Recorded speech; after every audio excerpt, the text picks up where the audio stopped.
السلام علیکم ورحمۃ اللہ وبرکاتہ۔ آج کا ٹاپک اور عنوان ہے نافرمان بیوی اور شریعت کا مسئلہ۔ ارشاد فرمایا کہ اگر بیوی نافرمان ہو گئی ہے تو بھی اس کو طلاق دینا واجب نہیں ہے، یعنی اگر شوہر نے بیوی کو نامناسب حالت میں دیکھ لیا یا پھر کوئی بڑی غلطی عورت سے ہو گئی تو اس کو طلاق دینا واجب نہیں ہے۔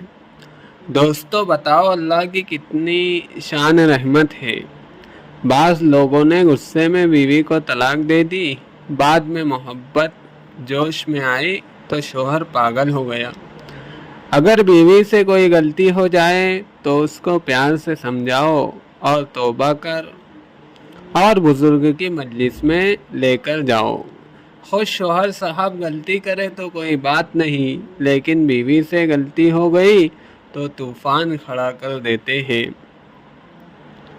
اللہ تعالی ہم کو صحیح سمجھ عطا فرمائے، آمین۔